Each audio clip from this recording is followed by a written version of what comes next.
అందరికీ నమస్కారం. నేను జాకిర్ హుసేన్. ఎస్, అఖండ 2 తాండవం ఆడియన్స్ లో కూడా తాండవం సృష్టిస్తుందనే చెప్పాలి. ఎందుకంటే అఘోరాలు కూడా చూస్తున్నారట. సో నిజంగానే ఇవన్నీ ఏఐ క్రియేట్ చేసిన వీడియోలా లేకుంటే వాస్తవం ఉన్నాయంటారా? ఒకసారి డిస్కస్ చేసే ప్రయత్నం చేద్దాం. ప్రస్తుతం మనతో జర్నలిస్ట్ జగదేవ్ గారు ఉన్నారు. ఇంటర్వ్యూలోకి వెళ్ళిపోదాం. Hello sir. Hello Zakir. Yes sir, ఇప్పుడు ఈ వీడియోస్ ఏ అయితే సర్క్యులేట్ అవుతున్నాయో అఖండ మూవీ థియేటర్లో ఈ వీడియోస్ అన్ని నిజమేనంటారా? యాక్చువల్గా నేను కొన్ని చూశాను సోషల్ మీడియా వైరల్ అయినవి. ఒక దగ్గర స్క్రీన్ టాప్ మన పేలిపోయి కాలిపోవడం అని, ఒక దగ్గర మాత్రం చిన్న మంటలు వచ్చాయి. అంటే చుట్టూ బాక్స్ పెడతారు, ఆ స్క్రీన్ ముందు కూడా కొన్ని ఉంటాయి, అంటే స్క్రీన్ నుంచి కూడా మాటలు వచ్చేలాగా. సో అది మేబీ ఏదైనా షార్ట్ సర్క్యూట్ అయ్యి కాలితే కాలుండొచ్చు. ఆల్రెడీ అఖండ 1కి బాక్సులు బద్దలైపోయాయి కాబట్టి యూఎస్లో ఇది కాస్త వైరల్గా చేసి ఉండొచ్చు. కానీ ఇక్కడ చాలామంది సినిమా మీద డిస్కషన్స్ ఏంటంటే దానికి లాజిక్కే లేదు, మరీ టూ మచ్గా ఒక దిష్టి తీస్తాడు ఆయన తలకిందులుగా పెట్టి, తలకిందులుగా దిష్టి తీయడం ఏంటి అని. బాబు, ప్రేక్షకులందరికీ చెప్పేది ఒకటే, ఫస్ట్ థింగ్ సినిమాలో చూడండి.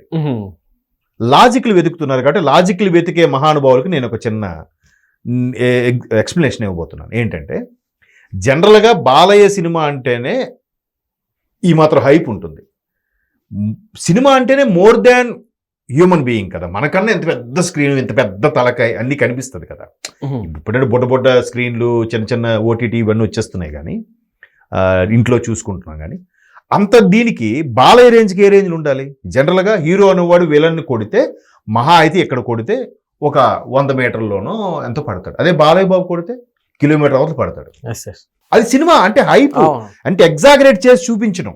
అంటే అంత తీవ్రంగా కొట్టాడు, ఆడు మళ్ళీ కోలుకోలేనంత దెబ్బ కొట్టాడు అనే దాన్ని ఒక షాట్లోనే చూపించాలంటే దర్శకుడు అలా చూపిస్తాడు. అయితే బాలయ్యకే మిగతా హీరోలతో పోలిస్తే ఒక 10 డోసేజ్ ఎక్కువ ఉంటుంది. దట్టు బాలయ్య సినిమాలో ఏ క్యారెక్టర్ అది? అఘోర క్యారెక్టర్.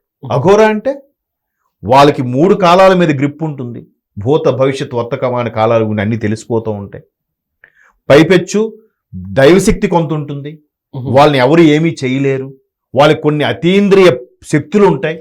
సో అలాంటప్పుడు అలాంటి వ్యక్తి కొడితే ఇంకెలా ఉంటుంది చెప్పండి కదా. మరి అంటే లాజిక్గా మాట్లాడే వాళ్ళకి నేను చెప్పే ఆన్సర్ ఇది.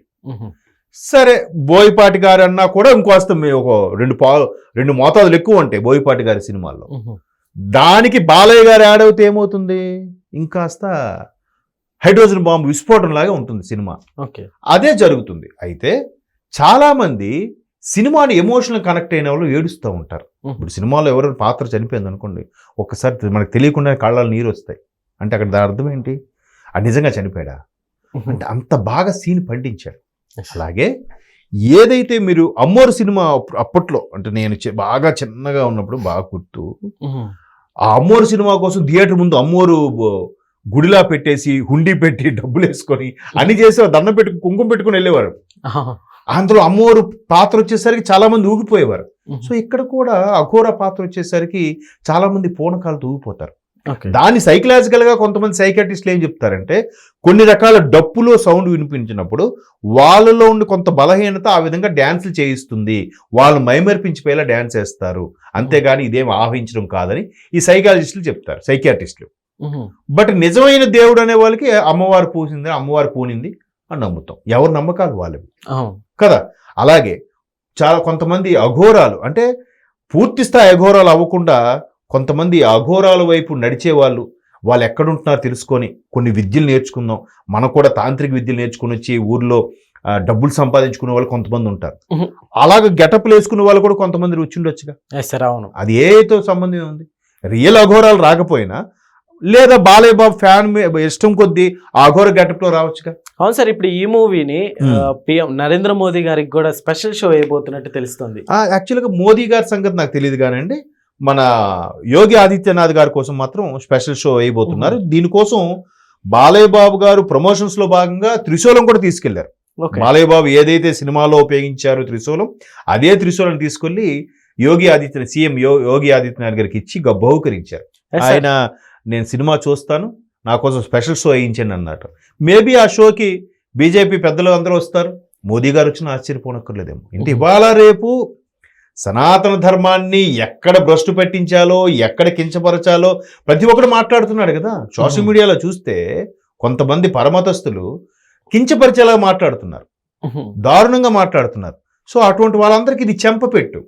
నిన్న సక్సెస్ మీట్లో కూడా బాలయ్య బాబు ఏమన్నారు, సనాతన ధర్మం మరొకసారి మీసం మెలేసింది అన్నారు. ఆ సినిమాలో కూడా డైలాగ్ ఉంటుంది, సనాతన హైందవ ధర్మం అని. సో ఎవరు ఇప్పుడు ఎదుటి మతాన్ని కించపరచలేదు కదా అక్కడెక్కడ. సో అలాగ హైప్ చేసి తీసుకొస్తున్నాడు ఆయన. అసలు సనాతన ధర్మం అంటే మన జీవన విధానం, మానవుని యొక్క ఉనికి జీవన విధానం. మీరు సనాతన హైందవ ధర్మంలో మీరు ఏది తీసుకోండి దాని సైంటిఫిక్ రీజన్ ఉంటుంది. కాకపోతే మన పూర్వీకులు సరిగ్గా చెప్పడం రాక, లేదంటే నెక్స్ట్ జనరేషన్ సరిగ్గా క్యారీ ఫార్వర్డ్ అవ్వలేక, వాళ్ళకి అర్థం కాక, లేదురా రోజు దండం పెట్టుకుంటే మంచిది, ఎందుకు దండం పెట్టుకోవాలి, అరే ఇంట్లో కాలు కడుక్కొని వస్తే మంచిది అంటే ఎవడు చెప్పాడు ట్రాష్, ఇప్పుడు అంతా సాక్స్లు వేసుకున్నా షూ వేసుకున్నా కాలు కడగాల అనేవాడికి కరోనా పెద్ద దెబ్బ కొట్టిందా? కరోనా వచ్చిన తర్వాత ప్రతి ఒక్కరు చేతులు కాళ్ళు శానిటైజ్ చేసాడు, కాళ్ళు కడిగాడు, ఇవన్నీ చేశాడు. ఇదంతా మన ధర్మంలో ఉంది, మన సనాతన ధర్మంలో ఉంది. అలా చెప్తే ఆవిడ విండు. ఒరే సైన్స్ రా, క్రిములురా, కీటకాలరా అంటే వింటాడు. ప్రతిదీ ఏది చూడండి, పసుపు అద్దుకోవడం నుంచి కల్లాపు పేడగా ఆవు పేడ కల్లాపు చల్లడం నుంచి ఏది తీసుకోండి అన్నీ సైంటిఫిక్కే. సో అలాంటి సైంటిఫిక్కి మూలం మన భారతదేశం కాబట్టి దాన్ని ఋషులు, యుగ పురుషులు, మహానుభావులు, సిద్ధులు, యోగులు, ఇట్లాంటి అఘోరాలు దాన్ని కొనసాగించేలా చేస్తున్నారు. వాళ్ళ జీవితాలే అంకితం చేస్తున్నారు. వాళ్ళు ఆ పరమేశ్వరుడు కోసం పనిచేస్తారు వాళ్ళు. సో అలాంటి పాత్రను తీసుకొచ్చినప్పుడు ఖచ్చితంగా పవర్ఫుల్ శక్తులు ఉంటాయి. బట్ సినిమా కాబట్టి ఆ స్థాయిలో చూపించాలి. అలాగే ఎవడైతే ఎమోషనల్గా కనెక్ట్ అవుతాడో వాడు ఖచ్చితంగా ఒక్కసారి చెప్తుంటే రోమాలు లెక్కపరుచుకుంటే తెలియకుండానే ఊగిపోతాడు ఒక తన్మయత్వంతో. సో అవన్నీ జరిగాయి రియల్గా. కొన్ని ఇంతకుముందు చూశాను, ఇద్దరు అమ్మాయిలు స్క్రీన్ డయాస్ మీదకి ఎక్కి స్క్రీన్ ప్లే అవుతుంటే డ్యాన్స్ చేస్తున్నారు ఆ పాటకి జై బాలయ్య నినాదాలతో. అఘోరా వచ్చినప్పుడు కూడా ఇద్దరు కర్ర యుద్ధాలు చేస్తున్నారు స్టేజ్ ఎక్కి త్రిశూలం తిప్పుతున్నప్పుడు. ఇది ఎక్కడ యూరోపియన్లో కంట్రీలో రిలీజ్ అయితే అక్కడ ఒక హిందీ రిపోర్టర్ అక్కడ టెలికాస్ట్ చేసినప్పుడు మనం థియేటర్లోకి వెళ్దాం పదని, ఇంతకుముందు నేను ఇక్కడికి వచ్చే ముందే వీడియో చూశాను.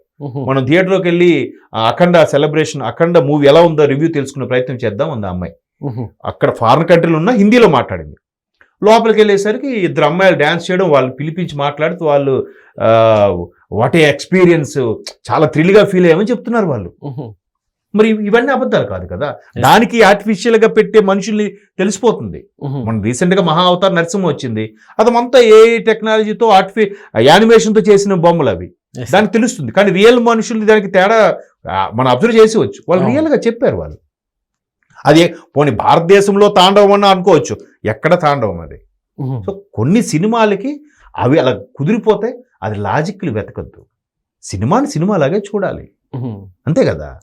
లేకపోతే హీరో ఎన్ని కష్టాలు పడి క్లైమాక్స్ లో గొప్ప, ప్రతి సినిమాలో హీరో అదృష్టవంతుడే, మరి దాని లాజిక్ ఎందుకు పట్టుకోరు? కాబట్టి సినిమాని సినిమాలాగా చూడాలి. బట్ అఖండ నిజంగా సనాతన ధర్మాన్ని ఎవరెవరైతే కించపరుస్తూ మాట్లాడుతున్నారో ఇలాంటి సినిమాలు ఆదరించాలి. దానిలో లోటుపాట్లు కాదు, మంచిని తీసుకెళ్ళండి. చెడునెందుకు ఆవిడమ్మ కొడితేలా ఎగిరిపోతాడా, త్రిశూలంతో పీకలు కట్ అయిపోతాయా అంటే పరిజ్ఞాన లాజికల్ కదా అవి. సో ఇలాంటి ఎవడో వాడు వ్యూస్ కోసమో లైక్స్ కోసం పెట్టుకున్నావు కానీ సినిమాలో దమ్ముంటే ఎవ్వడో ఆపలేడు, అది కొట్టుకెళ్ళిపోతుందిగా. బాలయ్య గారి కెరీర్లోనే హైయెస్ట్ రికార్డ్స్, మొదటి రోజు 59 కోట్లు ఏంటండి, ఎలాంటి రికార్డ్ అండి అది. సో ఇవన్నీ మనం పట్టించొద్దు, సింపుల్ అలాంటి పట్టించుకోలేక లాజిక్లు మ్యాజిక్లు వెతకొద్దు. Okay okay okay sir, thank you.